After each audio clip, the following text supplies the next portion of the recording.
Aujourd'hui, nous allons voir les caractéristiques d'un texte réaliste. Alors, les auteurs principaux qui appartiennent à ce courant sont Zola, Maupassant, Flaubert, mais bien sûr, il y en a d'autres comme Stendhal ou encore Balzac. La période principale du réalisme, c'est le 19e siècle. Ceci dit, ça ne veut pas dire qu'il n'y en avait pas avant. Je pense à un texte de Marivaux qui s'appelle Le paysan parvenu, qui a été écrit au 18e. Et bien là, il y a beaucoup de thématiques réalistes et beaucoup de ressorts réalistes. Mais au 19e siècle, on va dire que c'est un genre qui est à la mode. Donc, qu'est-ce que le réalisme? Eh bien, le réalisme, moi j'aime bien cette expression qui parle de miroir du réel. C'est-à-dire que ce n'est pas la réalité en tant que telle, mais ça offre une vision possible de ce que pourrait être la réalité. Souvent accentuée, effectivement, mais c'est dans le but souvent d'en dire quelque chose. Donc on a la mise en scène de personnes qui sont ordinaires, des personnes qui vont être issues du monde ouvrier, de la campagne, et aussi des gens qui vont appartenir à différents milieux sociaux. Parfois, vous allez avoir des employés, par exemple, je pense au monde de la presse, dans Bel Ami. Vous avez donc le premier, comment dire, le héros, par exemple, de Bel Ami, arrive à la capitale, il est très très modeste, voire pauvre. Donc lui, il entre dans le journal, donc on suit un petit peu ses conditions sociales à lui. Puis il y a différents employés à différents stades comme ça, et on arrive jusqu'à le niveau de vie du directeur. Et dans les textes réalistes, vous allez avoir de nombreux détails. Et certains textes réalistes vont être inspirés de faits divers, comme Le Rouge et le Noir, par exemple, de Stendhal, qui est inspiré de l'affaire Berthet, ou Thérèse Raquin, aussi de Zola.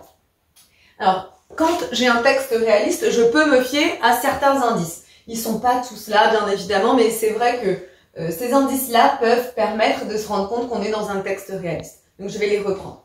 Donc, effectivement, dans les textes réalistes, je l'ai dit, il y a de nombreuses descriptions et parfois des portraits sont faits. Je peux me rendre compte que dans certaines descriptions, je vais de temps en temps avoir une valeur symbolique. La valeur symbolique, c'est un peu comme une image, quelque chose de métaphorique. Je vais expliquer avec un exemple concret. Dans Le Rouge et le Noir, le personnage principal s'appelle Julien Sorel. Et lui, il est fils d'artisan. Et donc, il essaye de sortir de sa condition sociale. Et donc, il est embauché en tant que précepteur des enfants de monsieur et madame de Rênal. Monsieur et madame de Rênal, monsieur est le maire de la ville. Donc quand il arrive là-bas, eh bien ses envies à ce Julien, eh bien lui il a envie il admire Napoléon et tout, et il a vraiment dans l'idée de ne pas rester dans sa petite condition, il veut accéder aux plus hautes sphères de la société. Et il vient d'avoir une promotion, il a réussi à avoir un peu plus d'argent que ce qu'il devait avoir, et il part comme ça se balader dans la forêt. Et en même temps qu'il est en train de se promener, donc on a la description d'une ascension, c'est-à-dire que la route monte comme ça, et en même temps il est amené à réfléchir à sa condition de jeune homme qui lui aussi est en train de monter dans les échelons de la société. Donc en même temps qu'il monte sa montagne, eh bien, on a en parallèle l'image de Julien qui essaye de monter les échelons de la société. Souvent, l'énonciation dans les textes réalistes va être à la troisième personne du singulier. Et ça va en fait aider à donner ce qu'on va appeler l'illusion du réel, l'illusion de l'objectivité. Comme si j'avais un narrateur extérieur qui expliquait la vie de ces personnages, qui certes n'existent pas et tout ça, mais ça donne cette impression. Je vais retrouver souvent des temps du passé et je vais avoir des passages dialogués aussi. Et pour terminer, et là aussi c'est assez important, je vais trouver dans ces textes réalistes des effets de réel. Des effets de réel qui peuvent se traduire par des accents, comme dans Boule de Suif de Maupassant, où l'officier prussien, donc un peu russe, dit « qu'est-ce que vous voulez ?» et on a un F, et comme ça on entend l'accent. Mais l'accent qui est proposé par Maupassant, il est même caricatural. Un Allemand ne parlerait pas comme ça, donc ça accentue le trait, et ça c'est un effet de réel. Parfois vous allez avoir également des expressions en patois. Toujours Maupassant, je pense à la nouvelle Pierrot, dans laquelle il va utiliser cette expression normande qui dit piquer du mât. Et piquer du mât, ça veut dire tuer, tout simplement. Et enfin, vous allez avoir des tournures de langage oralisé, comme dans Auchan, toujours de Maupassant, où on a v'là, V''LA, au lieu de dire voilà, qui est une manière familière et orale de s'exprimer, et qui est justement utilisée dans ces passages dialogués.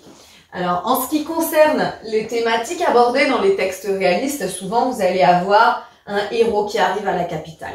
Un héros qui arrive de sa campagne et qui arrive à la capitale et qui essaye de changer de ville. Mais pas tout le temps, hein. Mais c'est vrai que c'est quand même un topos réaliste. Et puis, vous allez avoir aussi souvent un parallèle ou en tout cas des éléments qui sont liés à la vie à la campagne ou en tout cas au monde ouvrier. Le monde ouvrier que l'on va retrouver par exemple dans Germinal de Zola qui va raconter la vie des mineurs dans le nord de la France, dans les corons. Alors, il est vrai que ce texte de Germinal, il est étiqueté texte naturaliste, mais nous, on va garder là pour l'instant qu'il s'agit du réalisme. Et pour terminer, vous allez avoir des lieux assez typiques, tout comme les mansardes. Les mansardes, c'est quand la vie sous les toits. Et effectivement, dans les textes réalistes, vu que les héros souvent ont peu de moyens, ou alors qu'on va avoir des personnages avec peu de moyens, eh bien, ils vivent dans les grandes villes au plus haut, des étages des immeubles et donc sous les toits, la petite chambre de bonne, hein, c'est ce qu'on dit. Puis vous allez avoir également des lieux de cabaret où vous allez avoir de l'alcool, des lieux de prostitution aussi, qui sont parfois utilisés. À toi de jouer à présent. J'ai mis au tableau un extrait d'un texte de Maupassant. Et du coup, il va s'agir pour toi d'essayer de trouver quelques indices qui font qu'il s'agit d'un texte réaliste. Tu es prêt? Je vais lire le texte. Le fils de la Blanchette parut à son tour sur le seuil de l'école. Il avait 7 ou 8 ans. Il était un peu pâlot, très propre, avec l'air timide, presque gauche. Le gars lui demanda « Comment t'appelles-tu, toi ?» Il répondit « Simon. » « Simon quoi ?» reprit l'autre.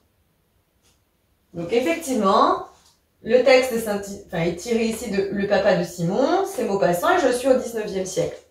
J'ai bien retenu que Maupassant était un des écrivains réalistes les plus célèbres et que le réalisme était surtout utilisé au 19e siècle. Donc là déjà, ça peut m'aider quand je regarde ce qu'on appelle le paratexte, ce qu'il y a autour du texte, ça peut me donner déjà quelques indices sur de quel courant le texte est tiré. Maintenant, dans le texte à proprement parler, eh bien, si je prends la substance de mon texte ici, il s'agit de quoi?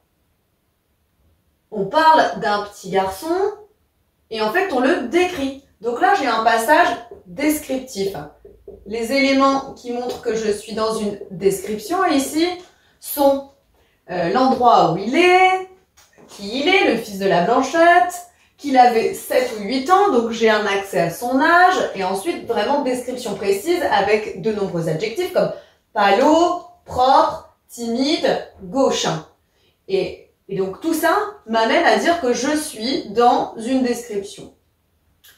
Pour poursuivre, je peux regarder ici ce qu'on appelle l'énonciation. L'énonciation, c'est qui parle à qui et comment.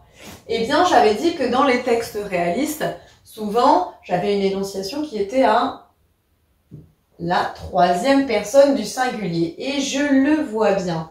Effectivement, qu'ici, il s'agit ça. Il avait, il était. Donc, hop, j'ai bien une énonciation à la 3e personne du singulier. C'est assez typique des textes réalistes. C'est pour donner cette illusion de l'objectivité. J'avais également précisé au niveau des temps qu'on avait souvent des temps à l'imparfait et au passé simple. Est-ce qu'ici c'est le cas?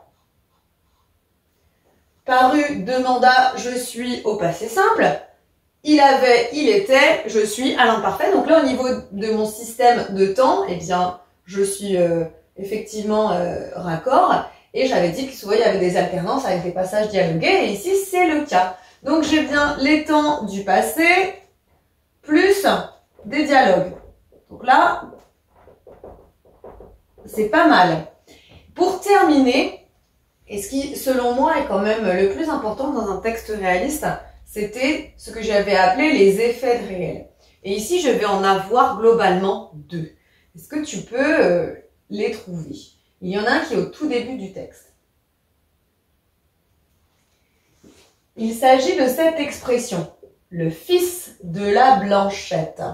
Ici, c'est bel et bien un effet de réel, puisque la Blanchette, on se rend compte que finalement, c'est une sorte de surnom que l'on va donner peut-être aux gens issus de la campagne.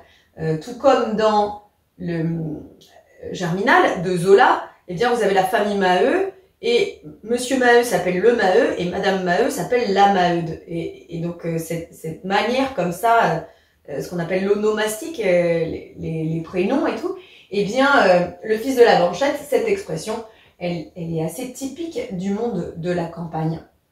Et enfin, à la toute fin du texte, il va y avoir un autre effet de réel. Il y a une phrase, je vais mettre entre guillemets, qui n'est pas correcte.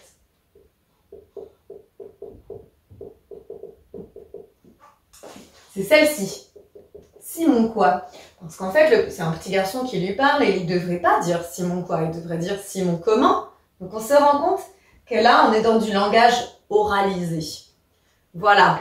Donc là, quelques indices. Je précise quand même que jamais dans un texte, on aura 100% des indices qui prouvent qu'un texte est réaliste. De la même manière, il y a des textes qui sont réalistes et vous allez avoir seulement que très peu d'indices. Il faut prendre le texte dans sa globalité en fait. Et on retiendra bien que le texte réaliste va mettre en scène la vie des gens ordinaires. Et le texte, par exemple, Une vie de Maupassant qui raconte la vie très simple de Jeanne, eh bien, illustre parfaitement ce courant. J'espère que c'est un peu plus clair pour toi maintenant. À bientôt. Maintenant que tu as tout compris, entraîne-toi en faisant les exercices ci-dessous.